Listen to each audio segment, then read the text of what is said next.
আলাইকুম প্রিয় পাঠক পাঠিকারা। শুরু করছি উপন্যাস প্রেমের নীলকাব্য, লেখিকা নরেন কবির তিশা, পর্ব সংখ্যা 13, ভয়েস বাই আরবি। পার্টি অফিসের মিটিং শেষে ঘন্টা দুয়েক হলো অফিসে এসেছে নীল। এজি চেয়ারটাতে বসেছে, সবাই ল্যাপটপটার সম্মুখে রেখেছে। তক্ষণে পাশে থাকা টেলিফোনের ধ্বনি মনোনিবেশ কাড়ল তার। বুড়োদয়ের মধ্যেখানে তৈরি হলো সূক্ষ্ম ভাঁজ। সেভাবেই ফোনটা গ্রহণ করে সে বলল, হ্যালো। ওপাশে থাকা ব্যক্তিটি কিছুটা ভীত কণ্ঠে বলল, স্যার, একটা মেয়ে এসেছে, বলছে আপনার সাথে দেখা করবে। আমি কিছু বলার আগেই আপনার কেবিনের দিকে চলে গেছে। নীলের ভ্রুদুটো আরও কুঁচকে আসলো, তবে জবাবে সে কিছু বলার আগে দরজায় হালকা নক করল কেউ। নীল দ্রুত ফোন রেখে বলল, কামিন। হাতে একগুচ্ছ লাল গোলাপ নিয়ে ভেতরে প্রবেশ করলো গাঢ় নীল শাড়ি পরিহিত এক সুরমণি।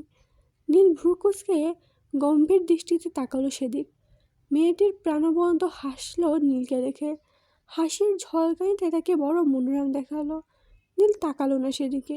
মেয়েটি এগিয়ে এসে আদুরে স্বরে বলল, কেমন আছেন নেতা সাহেব? ভালো, এক কথায় উত্তর সারল নীল। বড্ড গম্ভীর শোনালো সে কণ্ঠস্বর। তবুও মেয়েটি হেসে বলল, আপনি কিন্তু এখনও ইন্ট্রোভার্ট টাইপের আছেন। বাই দ্য ওয়ে, আমি কি দাঁড়িয়ে থাকবো? নীল ল্যাপটপের স্ক্রিনে দৃষ্টি রেখে বলল, সামনে ফাঁকা অনেক স্পেস আছে। আই থিঙ্ক সেগুলো তোমার জন্য এনাফ। তাও যদি দাঁড়িয়ে থাকো সেক্ষেত্রে আমার কি করার? মেয়েটি আবার সত্যি সত্যি অপ্রস্তুত হলো।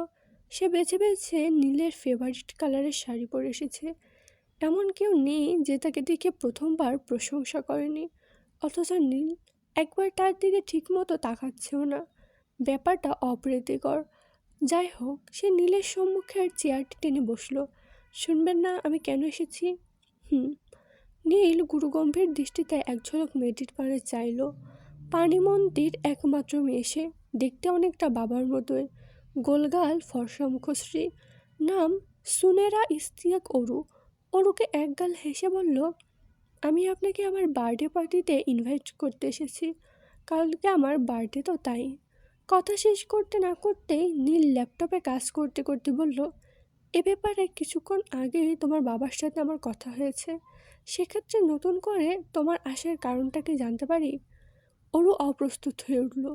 মূলত নীলকে আর তার গাম্ভীর্যকে অরুর বড্ড বেশি ভালো লাগে, যাকে বলে মারাত্মক ভালো লাগে। বলা চলে নীল তার অন কাইন্ড অফ ক্রাশ। তাই তো বাবা বলা শেষেও একবার এসে আবার এসেছে। কিন্তু এখন কি বলবে?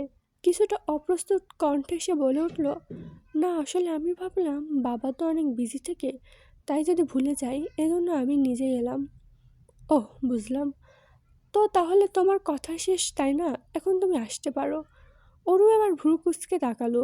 এমন রাফ বিহেভ তার সাথে, তবুও নিজেকে সংযত রেখে হাতে থাকা লাল গোলাপ গুচ্ছ নীলের দিকে এগিয়ে দিয়ে এলো। সে বলল, এগুলো আপনার জন্য। নীল সেদিকে না তাকিয়ে বলল, আই হেট রেড রোজ। ওর মুখশ্রী এবার সত্যি সত্যি ভোঁতা হয়ে গেল। এ মানুষটা রেড রোজকে হেট করে বলল, নাকি চতুরতায় তাকে বোঝালো? গড নোস। এক প্রকার বিরক্ত হয়ে সেখান থেকে চলে গেল অরু। এই এই, তুমি চিটিং কেন করছো? আমি নিজের চোখে দেখেছি তোমার পাস পড়েছে, তুমি ছক্কার দান কেন দিলে? নীরার রুমে লুডো খেলছিল তিহু, নিহিত, রাফা আর নীরা। এক পর্যায়ে খেলতে খেলতে তারা যখন একটু গল্পে গুজবে লিপ্ত হয়েছিল, সঙ্গে সঙ্গে নিহিত দুষ্টুমি করে পাস পড়া চালটা ছক্কায় দিতে চেয়েছিল। তাৎক্ষণিক দ্রুত কণ্ঠে তাকে থামিয়ে দিল তিহু। নিহিত বোকা হেসে বলল, হিহি, একটু দেখছিলাম যে তোমাদের মনোযোগ আছে কিনা। তুমি তো দেখছি অনেক মেধাবী, পুরো তীক্ষ্ণ বাজবাগের মতো চোখ তোমার। পাম কম দাও ব্রো, আগে যে মিথ্যা চালটা দিয়েছো সেটা সংশোধন করো। এমা, তুমি জানো না একবার ভালো কিছু করলে সেটা বদলাতে হয় না? কি হলে রাফা, বলিস না কেন? এদিকে রাফা ক্ষুদ্র দৃষ্টিতে চেয়ে আছে। নিহিত কথাটা বললেই ফোঁস করে উঠল সে। অবস্থা বেগতিক দেখে নিহিত দ্রুত বাঁকা হেসে চাল বদলালো। এবার আইসো পথে। তার জবাবে নিহুত কিছু বলার আগে রুমে প্রবেশ করলো আসমা বেগম। তিহুর দিকে তাকে মুচকি হেসে বলল, বৌমনি, তোমাকে নীল বাবা ডাকছে। নীলের কথায় রাফা আর নিহিত দুষ্টু হেসে তার তাকায় নিহুর দিকে। তিহু লাজুক হেসে কিছুটা অপ্রস্তুত কণ্ঠে বলল, তুমি যাও, আমি একটু পরে আসছি। সঙ্গে সঙ্গে আসমা বেগম তীব্র বিরোধিতা করে বলল, না না, নীল বাবা তোমাকে এক্ষুনি যেতে বলেছে। আসমা বেগমের কথা শেষ হতে না হতেই নিহিত আর রাফা তার কথার পুনরাবৃত্তি করে একই সঙ্গে বলল, না না, নীল বাবা তোমাকে এক্ষুনি যেতে বলেছে। ব্যাস, তিহুর ফর্সা মুখশ্রী লাজে রাঙা হয়ে ওঠে। তাদেরকে রাফা গুনগুনিয়ে গান ধরল, লাজে রাঙা হলো কনে বউ গো, মালা বদল হবে এই রাতে, আজই মালা বদল হবে এই রাতে। তার গানে তিহু কিছুটা রাগ দেখানোর ভঙ্গিতে বলল, রাফু। রাহা মুস্কি এসে বলল, তোমার আর ড্রামা করতে হবে না, যাও যাও, দেখা করে আসো। আমার ভাইটা এসে তোমার খোঁজ করছে, যাও যাও, দ্রুত যাও। তিহু আর এক সেকেন্ড দাঁড়ায় না, দ্রুত পায়ে প্রস্থান করে সেখান থেকে। তার যাওয়ার পানে চেয়ে রাফা আর নিহির একে অপরের দিকে তাকিয়ে শব্দ করে হেসে উঠল। রুমে এসে দেখা মেলে না নীলের। তিহু ভ্রুকুচকে চারিপাশে নজর বলায়, তবে কোথাও নীলের অস্তিত্ব নেই। ওয়াশরুম থেকে পানি পড়ার শব্দও শোনা যাচ্ছে না। তাহলে কি আসমা বেগম তাকে বোকা বানালো? কিন্তু এতে ওনার লাভ কি? তিহু বিরক্ত হয়ে রুম থেকে বেরিয়ে যাবে, তখনই অনুভব হলো ছাদের দরজা খোলার, বেলকনিতে কারোর অস্তিত্ব। সে বুঝতে পারে হয়তো সেখানেই আছে নীল, তাই দ্রুত পায়ে সেদিকে এগিয়ে যায় সে। বেলকনিতে এসে তিহু দেখতে পায় নীল পেছন করে দাঁড়িয়েছে। সে কি করছে বুঝতে তিহু একটু এগিয়ে যেতেই সঙ্গে সঙ্গে গা গুলিয়ে এসে তার। দ্রুত 2 কদম পিছিয়ে যায়। ছি, আপনি সিগারেট খান? Walk through. তিহুর কণ্ঠে অপ্রস্তুত হয়ে পিছনে তাকালো নীল। দ্রুত হাতে থাকা সিগারেট ফেলে পা দিয়ে পিষে বলল, হোয়াটস প্রবলেম? বলি সে এগোতে গেলে তিহু সঙ্গে সঙ্গে আরও কয়েকটা পিছিয়ে বলল, একদম আমার কাছে আসবেন না, শুনুন বলছি। আছি, আপনি সিগারেট খান, আসবেন না আমার এখানে। নীল তার কথার তোয়াক্কা না করে তার দিকে এগিয়ে আসতে আসতে বলল, হোয়াটস রং? তুমি তখন থেকে সিগারেট সিগারেট বলছো কোনটা? It's cigar, not cigarette. This is much more costly. তিহু নাক সিটকে বলল, ঘু তো ঘুই, সেটা মুকেশ আম্বানির টয়লেটের হোক আর পাবলিকের টয়লেটের, একই তো কথা। তিহুর এমন কথায় নীল দ্রুত এগিয়ে আসে তার দিকে। সরে যাওয়ার কোনো উপায় পায় না তিহু, সঙ্গে সঙ্গে দেওয়ালের সাথে লেগে পড়ে। নীল ডান হাতটা তিহুর পেছনের দেওয়ালে শক্তপোক্তভাবে রেখে বললে, টেস্ট করবে নাকি? আসলে কেমন করলে করতে পারো। সে নিজের ঠোঁটের দিকে ইশারা করে বলল, দেখো এখনো ফ্লেভার লেগে আছে। তিহু আবার লজ্জায় মিয়ে পড়ল। বাম দিকে থাকা নীলের হাতটার দিকে ক্ষীণ শরীরে সর্বোচ্চ দিয়ে চলে যেতে চাইল। Not interested. নীল অপ্রস্তুত থাকায় সহসা ভারসাম্য হারায়, তবে পরক্ষণে তিহুর দিকে তাকিয়ে মুচকি হেসে বলল, সেটা আমি জানি, ইন্টারেস্টেড নাকি নট ইন্টারেস্টেড। তিহু তার কথায় কান দেয় না। দ্রুত রুমে এসে সোফায় বসতে যেতেই দেখতে পায় সেখানে একটা মোড়কজাত কিছু দেখে তো মনে হচ্ছে শাড়ির প্যাকেট, কিন্তু নীল শাড়ি এনেছে কার জন্য? তার জন্য নাকি? এমনই হাজার প্রশ্নে মাথায় ঘূর্ণিপাক চলমান। নীল এসে পাশে দাঁড়ায় তার। তিহুর অবাক দৃষ্টি দেখে বলল, এতটা শখ হওয়ার কিছু নেই, ইটস ফর ইউ। তিহু তার দিকে ঠিক তেমন দৃষ্টি রেখে বলল, আমার জন্য কেন? কাল একটা প্রোগ্রাম আছে, আর সেখানে তুমি আমার সাথে যাবে। দেখুন তো এই ঝুমকাটা পারফেক্ট না? তিহুর কণ্ঠে হাতে ঘড়িটা পড়তে পড়তে এক ঝলক তার দিকে তাকায় নীল। সঙ্গে সঙ্গে দৃষ্টি আটকে যায় তার। নিষ্পলক চেয়ে থাকে ডার্ক ব্লু কালার শাড়ি পরিহিত খোলা চুলের অপরূপাটির পানে। এদিকে নীলের দেওয়া শাড়ির সঙ্গে কোনো ঝুমকার পরলে ভালো লাগবে তা নিয়ে দ্বিধায় ভুগছে তিহু। অবশেষে বহু কষ্টে একজোড়া পাথরের ঝুমকা পছন্দ হয় তার, তবে সেটা শাড়ির সাথে ম্যাচিং করবে কি না তাই নিয়ে পড়েছে আরেক চিন্তায়। না পারি শেষমেশ নীলের কাছে এই প্রশ্নটা করলো সে, তবে প্রশ্ন করে পড়েছে আরেক বিপাকে। নীল প্রশ্নের জবাব না দিয়ে বরং হাঁ হয়ে তাকিয়ে আছে তার দিকে। তিহু মুখ কুঁচকে বলল, মিস্টার, আপনি কি বলবেন নাকি আমি এভাবে দাঁড়িয়ে থাকবো? তার কণ্ঠে ধ্যান ভাঙল তিহুর, বাট দৃষ্টি ঠিক সেরকম রেখেই মুগ্ধ হয়ে ঘোরালো কণ্ঠে বলল সে, সো গর্জিয়াস। তিহু নীলের এমন কথায় ভ্রুকুচকে বলল, মানে? ধ্যান ভাঙল নীলের, বুঝলো এতক্ষণ কীভাবে আহম্মকের মতো চেয়েছিল সে। তাৎক্ষণিক নিজের দৃষ্টি সরিয়ে হাতের ঘড়িটা পরিয়ে নিল। অতঃপর কোনো পূর্বাভাস ছাড়াই বেরিয়ে গেল রুম থেকে। তার এমন কর্মকাণ্ডে তাজ্জব বনে গেল তিহু। এক হাত কোমরে রেখে বোকা দৃষ্টি নিক্ষেপ করে আনমনে বলে উঠল, এই লোক এমন কেন? রেডি হয়ে এসে ঝুমকা পরে নিচে এসেছে তিহু। সুদীর্ঘ কেশরাজিকে আবদ্ধ করেছে ফ্রেঞ্চ বিনুনির বন্ধনে। বিনুনিটা তার হাঁটুর নিচ অব্দি এসে পড়েছে। সামনের কিছু চুল কার্ল করা, বেবি হেয়ারগুলো কপালের উপর খোলা রেখেছে। নীল সোফায় বসে তার অপেক্ষা করছিল। তিহুকে সিঁড়ি দিয়ে নামতে দেখে ভেতরের হৃদযন্ত্রটা যেন দামামাওয়া শুরু করে দিল। বুকের বাঁ পাশে হাত রেখে হৃদযন্ত্রটাকে আটকাতে ধিক্কার জানিয়ে সে বলল, stop jumping like this stupid. তিহু নিচে আসতে তাকে ঘিরে ধরল মির্জা সাইমা, রাফা আর রুমিনারা। পাশেই চুপচাপ দাঁড়িয়ে আছে নীরা। রুমিনারা দুষ্টু এসে বলল, কি ব্যাপার, এত সেজে গুজে কি বরের সাথে কোথাও যাওয়া হচ্ছে নাকি? রুমিনারার কথায় মুচকি হাসল তিহু। এই মানুষটা অমায়িক, যেমন দারুণ ব্যবহার তেমন আদুরে তার স্বভাব। তিহু ভেবে পায় না এত দারুণ একটা মেয়ের গর্ভে কীভাবে মুন্নির মতো একটা চুন্নি জন্মাতে পারে। সে লাজুক কণ্ঠে বলল, তেমন কিছু না ফুফি, ওই আসলে একটু। তার কথার মাঝেই থামিয়ে দিয়ে রুবিনারা ফের বলল, থাক থাক, বুঝি বুঝি, ওইসব দিন আমরাও পার করে এসেছি, কি বলো ছোট ভাবি? মির্জা সাইমা হেসে তিহুর দিকে এগিয়ে এসে বলল, থাক না রুমি, দেখছিস না মেয়েটা কেমন লজ্জায় লাল হয়ে উঠেছে। অতপর তিনি নিজের চোখ থেকে একটু কাজল নিয়ে তিহুর গণ্ডদেশের নিচে বরাবর লাগিয়ে দিয়ে বলল, মাশাল্লাহ মাশাল্লাহকে দারুণ লাগছে আমাদের পরিটাকে, কারোর নজর না লাগুক। রাফা বলল, দেখো তোমরা, সরো সরো, সেই তখন তাকে ঘিরে রেখেছ, আমাকে একটু দেখতে দাও না।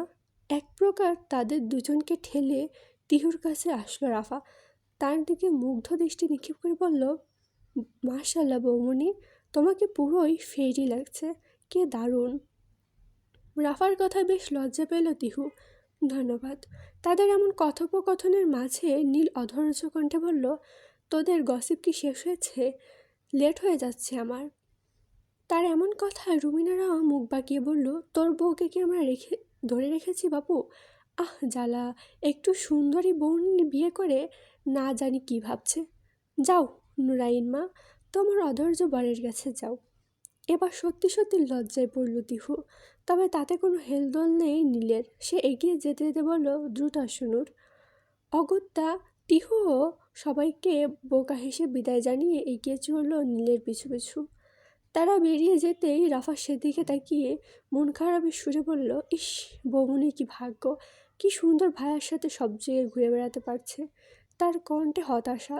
তা শুনে রুমিনারা হেসে বলল, আরে আরে, আচ্ছা এক কাজ করি রাফু, তোকেও বিয়ে দিয়ে দিই, তখন তুইও বরের সাথে সারাদিন ঘুরতে পারবি, পড়াশুনো করা লাগবে না। তাহলে আজকে আমি আবার সাথে কথা বলি, কি বলিস? রাফা আনমনে ছিল, তাই রুমিনারার কথা ভালোভাবে না শুনেই বলল, হুম। তার কথায় চাপা হাসির রোল পড়ল রুমিনারা আর মির্জা সাইমার মাঝে। মির্জা সাইমা তার মাথায় আলতো চাপড় দিয়ে সেখান থেকে চলে যেতে যেতে বলল, পাগলি একটা। তারা চলে গেলেন। এদিকে দুতলার করিডোর দিয়ে নামছিল নিহিত। রাফা, মা আর ছোট ফুফির এমন কথায় রীতিমতো হোঁচট খেল সে। রাফার উপর রাগ হলো। দারুণ, গাধাটা কি শুনেছে, ছোট ফুফি তাকে কি বলেছে? সে দ্রুত পায়ে নিচে এসে রাফার মাথায় সজোরে থাপ্পড় দিয়ে বলল, এই গাধি, ছোট ফুফি তাকে কি বলেছে শুনেছিস? ততক্ষণে হুঁশ এসেছে রাফার। ও বুঝেছে কিছুক্ষণ আগে রুমিনারা কি বলল। নিজে লজ্জা পেলেও নিহিতের এমন গাঁটটা সহ্য হলো না তার। রেগে গিয়ে বলল, হ্যাঁ শুনেছি আর বুঝেছিও, আমার বিয়ের কথা বলেছে। তাতে মন্দ কি, এমনিতেও কোথাও ঘুরতে পারি না, একটা সুন্দর দেখে হ্যান্ডসাম ছেলেকে বিয়ে করবো আর সারাদিন ঘুরে বেড়াবো। রাফার কথায় হাত মুষ্টিবদ্ধ হয়ে আসলো নিহিতের। সাথে সাথে দাঁত চেপে সে বলল, কি বললি, আর একবার বল। বলেছি আমি বিয়ে করতে তার কথা শেষ করতে দিল না নিহিত। দুহাতে রাফার গলুগুলো নরম দুই বাহু চেপে ধরে বলল, চুপ, আর একবার ওই কথা বললে জানে মেরে দেবো তোকে, ট্রাস্ট মি, একেবারে জানে মেরে দেবো। বলে এক প্রকার ঝাড়ি মেরে তাকে নিজের থেকে দূরে সরিয়ে দিয়ে ধূপধাপ পা ফেলে মহল থেকে বেরিয়ে গেল নিহিত।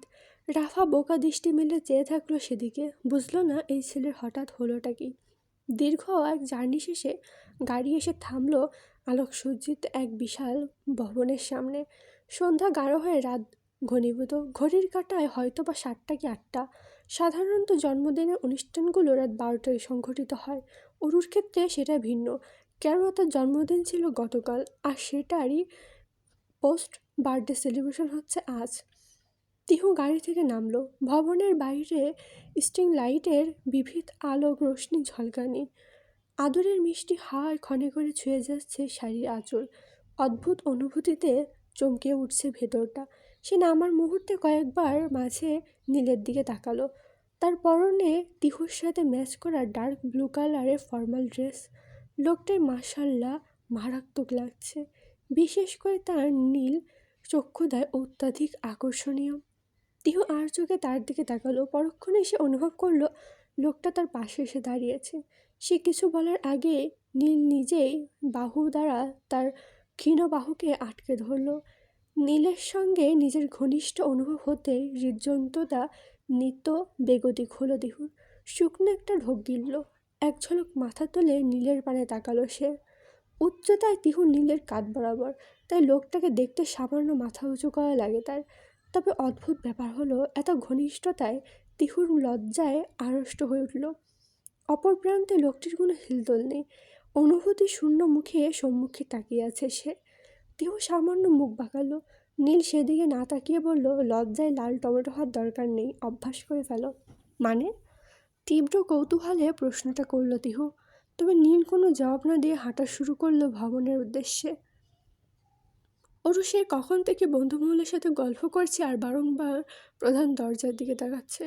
অপেক্ষা একজনেরই। সে এখনকার সব মেয়েদের স্বপ্নের পুরুষ, ওয়াহাজ খান নীল। অরুর এমন অবস্থা দেখে তার বান্ধবী রুহি বলল, ট্রাস্ট অরু, নীল স্যার আমার ইভেন ওহি, রিদিমা, শ্রেয়া ওদেরও ক্রাশ। আর এমনিতেও উনি তো ন্যাশনাল ক্রাশ ভাই। এমন কোনো মেয়ে আছে যে প্রথমবারই তাকে দেখে ক্রাশ খায়নি? বাট তোর মতো এত আঁকুপা কেউ? অরু দৃষ্টিজোড়া প্রধান দরজার দিকে নিবদ্ধ রেখে বলল, আমার ক্ষেত্রে ভিন্ন, তোরা বুঝবি না। তার কথা শেষ না হতেই ভবনে প্রবেশ করলো নীল। তবে তাকে দেখে মুগ্ধ হওয়ার পরিবর্তে চোখ কুঁচকে আসলো অরুর। কারণ একটাই, তার বাহুতে আবদ্ধ থাকার সুশ্রী রমণীটি। নিঃসন্দেহে সে ভুবনমোহিনী সৌন্দর্যের অধিকারী। তবে আপাতত অরুর দৃষ্টিতে তাকে একদমই সুন্দর লাগছে না। অরুর সযত্নে হাস্যোজ্জ্বল মুখবয়ব অন্ধকার হয়ে আচ্ছন্ন হয়ে গেল। ঠিক তখনই তার সামনে উপস্থিত হলো নীল। সামান্য এসে তাকে উইশ করলো। ওরও ওভাবে থ্যাঙ্কস বলে ভাবলো জিজ্ঞেস করবে কে এই মেয়ে। তার গিয়ে নীল নিচ থেকে বলল, meet my wife Nurain Wahaj Khan. সঙ্গে সঙ্গে যেন অরুর মাথায় আকাশ ভেঙে পড়ল। বজ্রপাত হলো ঠিক পেছন বরাবর কোথাও। আশেপাশে হাজারটা কথোপকথন থেমে গেল। তিহু তাকে উইশ করেছে, তবে সেটা হয়তো কর্ণগৃহে পৌঁছায়নি তার। ঠিক তখনই সেখানে হাজির হলো পানিমন্ত্রী ইস্তিহাক চৌধুরী। নীলকে দেখে সামান্য হাসলেও তিহুকে দেখে যেন সে খুশি হতে পারল না। নীল একইভাবে তার সাথেও তিহুর পরিচয় করিয়ে দিতেই তিনি এক ঝলক মেয়ের দিকে তাকালেন। অরুও এখনও স্তব্ধ দৃষ্টিতে তাকিয়ে আছে। একমাত্র আদরের মেয়েকে এমন অবস্থায় দেখে যেন তার সহ্য হলো না। তিনি নীলের ব্যাপারে অরুর মনোযোগ সম্পর্কে অবগত। সেজন্যই তো তিনি চেয়েছিলেন আজ এই পার্টিতে নীলের কাছে অরু আর তার বিয়ের প্রস্তাব রাখবেন। তবে নীল যে সেই পরিকল্পনায় পানি ঢেলে নিজের বউ নিয়ে উপস্থিত হবে এটা কে জানত? জানো না তুমি আছো একা, তবে কেন বলো দূরে থাকা? সময় তো থেমে থাকে না, দ্বিধা ভেঙে কাছে এসো না। গভীর এক পুরুষালীর কণ্ঠে ধ্যান ভাঙে মাহার। কণ্ঠটা ভেসে আসছে পাশের বিল্ডিংয়ের ব্যালকনি থেকে। মাহা দ্রুত পায়ে ওড়নাটা গায়ে জড়িয়ে নিল।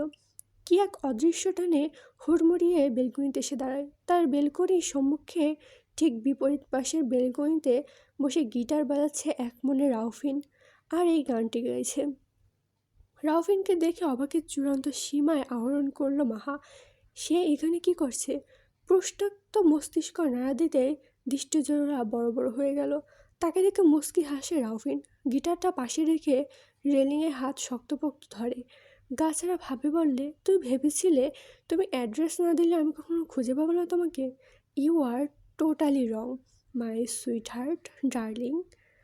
মাহা ভুরু কুচকে তাকায়। রাউফিন ফেয়ার বলতে শুরু করে, ডোন্ট ওয়ারি, তোমাকে বউ বানিয়ে তবেই আমরা একসঙ্গে বাসায় উঠব। ততদিন না হয় আমি এই ফ্ল্যাটে থাকি, কি বলো? মাহা এবার তেতে উঠে বলল, লিসেন রাফিন, তুমি যে পাগলামোগুলো করছো না, এগুলোতে কোনো লাভ হবে না। আর কি বললে তুমি ফ্ল্যাটে থাকবে? জাস্ট মি, তুমি এখানে থাকলে আমি কালই এখান থেকে চলে যাব, ভার্সিটি গিয়ে হলে থাকার ব্যবস্থা করব। তবুও তোমার বিপরীত বিল্ডিংয়ে কখনো থাকবো না। বলেই সেখান থেকে চলে যায় মাহা। সশব্দে আটকে দেয় বেলকনির সঙ্গে লাগোয়া রুমের দরজাটা। রাফিন ব্যথাতুর দৃষ্টিতে চেয়ে থাকে সেদিকে। সে জানে হয়তো পুরনো রূপে তার প্রেয়সীকে ফিরে পেতে অনেক অপেক্ষার প্রহর গুনতে হবে, তবে সে রাজি। জীবনের শেষ নিঃশ্বাস অবধি অপেক্ষা করতে রাজি সে। পার্টির পরিবেশ থমথমে, আনন্দ উল্লাস মাটি করে দিয়ে নীল খান এক হাতে। তবুও উপস্থিত সকলকে তো আর নিজের মনোভাব বুঝতে দেওয়া চলে না। তার উপর এখানে উপস্থিত সবাই তাদের অতি পরিচিত, বাবার ফ্রেন্ড ও তাদের ছেলে মেয়ে। তার উপর নিজের বন্ধুমহল তো আছে, তাদের সামনে নিজের নাক কান কোনো মতেই কাটতে পারে না ওরু। তাই এক প্রকার হাসি খুশি থাকার অভিনয়ে ব্যস্ত সে। তাদের পার্টির মূল আকর্ষণ ছিল উপস্থিত কাপলদের স্লো ডান্স। এটার আয়োজন ওরু নিজেই করেছিল। ভেবেছিল নীল যেহেতু একা, তাই হয়তো পার্টনার হিসেবে সে জয়েন করতে পারবে। তবে তখন কি আর জানা ছিল যে নীল নিজের সহধর্মিণীকে নিয়ে হাজির হবে? যাই হোক, অবশেষে ডান্সের জন্য যে নিয়ম আলোক পরিবেশে তৈরি করা হয়েছে, কাপলরা সবাই নিজ নিজ পার্টনার নিয়ে উপস্থিত সেথায়। শুধুমাত্র নীল আর তিহু দূরে বসে আছে। তিহু কোনো মতেই ডান্স করতে চায় না, কেননা তার কাছে ভালো করে জানা ডান্সের বাহানায় নীলের বেশ কাছাকাছি চলে যাবে সে। আর এই মানুষটা মাদকের থেকেও ভয়ঙ্কর। কখন যে তিহুর ঘোর লেগে যাবে আর ভয়ঙ্কর কোনো ঘটনা ঘটবে, আল্লাহ মালুম জানে। না বাবা, কোনো মতেই কোনো রিস্ক নিতে চায় না সে। তবে কোথায় আছে না, অভাগা যেদিকে যায় সাগর শুকায় যায়, তার অবস্থাও তেমন। এই যে ডান্স করতে চায় না, এই সুযোগে কত ছোট ছেঁচড়া মেয়ে এসে নীলকে নিজের পার্টনার হিসেবে অফার করছে। দেখেই মেজাজ বিগড়ে গেছে তিহুর। মেয়েগুলোকে নীলের পাশ থেকে এক প্রকার ঝটকা মেরে সরিয়ে দিয়ে নীলকে টেনে নিয়ে ডান্স ফ্লোরে কাছাকাছি যেতে যেতে বলল, বাড়ি চলুন, আপনার নজর কাটানোর ব্যবস্থা করতে হবে। আশেপাশে শাকচুন্নির উৎপাত বেড়েছে ইদানিং। পুরো ঝাঁক ঝালো শুকনো লঙ্কা পুড়িয়ে নজর কাটাবো। তো এদিকে কোথায় যাচ্ছ? ডান্স করতে? সিরিয়াসলি? তুমি না বললে তোমার প্রবলেম হবে? প্রবলেম আপাতত চাঁদের দেশে। মিল বাঁকা হেসে তাকালো তিহুর দিকে। মেয়েটাকে এমন জেলাস হতে দেখে বেশ ভালো লাগছে তার। সেভাবেই ঠোঁটের কোণে বাঁকা হাসি বিদ্যমান রেখে নীল বলল, পোড়া পোড়া গন্ধ পাচ্ছি। হ্যাঁ, কিছুক্ষণ পর আপনার কলিজা পোড়াবো, সেই গন্ধই আগে থেকে পাচ্ছেন আপনি। নীল আর কোনো কথা বলল না, সির্ফ মুচকি হাসলো। লাইটের মৃদু আলোয় আলো আধারী সন্ধিক্ষণে মাঝে কয়েক জোড়া কাপত কপতি নিজেদের সঙ্গীকে আঁকড়ে ধরে সাউন্ড সিস্টেমের সঙ্গে বেজে উঠল অ্যানিমেল মুভির জনপ্রিয় গান।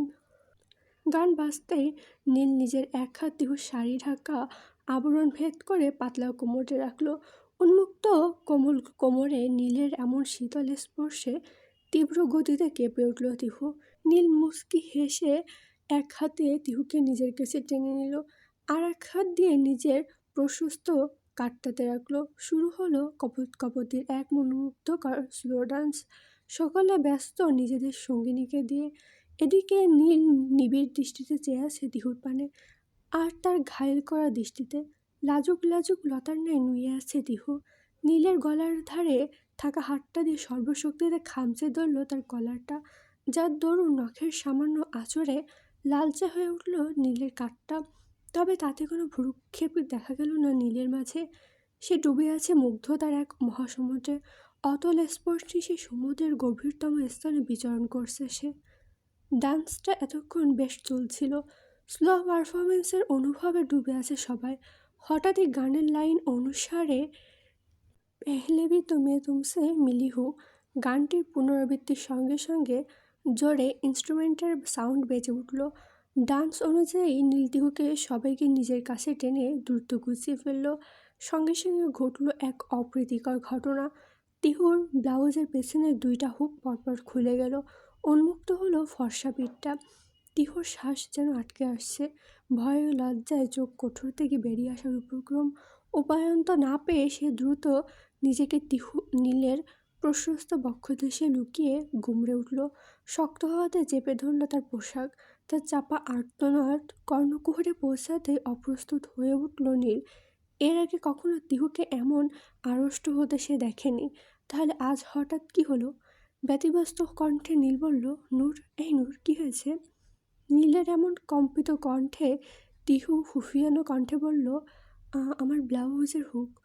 কম্পনের তোপে আর লজ্জায় কথাটা শেষ করতে পারল না সে। নীল দ্রুত তার পিঠে হাত রাখল। সঙ্গে সঙ্গে সবটা বুঝতে পারল সে। দ্রুত কণ্ঠে বলল, ডোন্ট ওয়ারি, আমি এক্ষুনি সব ঠিক করে দিচ্ছি। বলেই তিহুকে এক প্রকার কাঁধে তুলে নিয়ে সেখান থেকে চলে গেল। স্থানটা অন্ধকারাচ্ছন্ন, আর সকলে স্লো ডান্সে ডুবে থাকায় ব্যাপারটা তত একটা কেউ লক্ষ্য করল না। ওয়াশরুমের সামনে এসে দাঁড়ালো তিহু আর নীল। আশেপাশে জনমানব শূন্য। দ্রুততার সহিত ভেতরে ঢুকে নীল তার কম্পনরত মুখশ্রীতে আদুরে হাত রাখলে নরম কণ্ঠে বলল, এমন করো না প্লিজ। ওয়েট আ মিনিট, আমাকে একটা মিনিট দাও, আমি সব ঠিক করে দিচ্ছি। তিহু একটু স্বস্তির নিঃশ্বাস ফেলল। নাক টেনে বলল, আমার পিঠ। নীল আর কিছু বলার সুযোগ দিল না। দ্রুত তাকে পেছনে ঘোরালো। অতঃপর ব্লাউজের হুক দুটো লাগাতে গিয়ে তার দৃষ্টিগোচর হলো তিহুর পিঠের মাঝ বরাবর থাকা লালচে তিলটা। শুকনো একটা ঢোক গিলল নীল, যার দরুন তার অ্যাডামস অ্যাপেলের মৃদু সঞ্চালনের লক্ষ্যগতি হলো আয়নার মাঝে। দ্রুত হাতে হুক দুটো লাগিয়ে চটজলদি সেখান থেকে প্রস্থান করল নীল। হৃদযন্ত্র দামামা শান্ত করা এখন বেশি প্রয়োজন তার। আজকের পর্ব এই পর্যন্তই। পরবর্তী পর্ব আসবে খুব দ্রুত। এতক্ষণ ধৈর্য দিয়ে শোনার জন্য ধন্যবাদ। আর কেমন হয়েছে অবশ্যই কমেন্ট করে জানাবেন।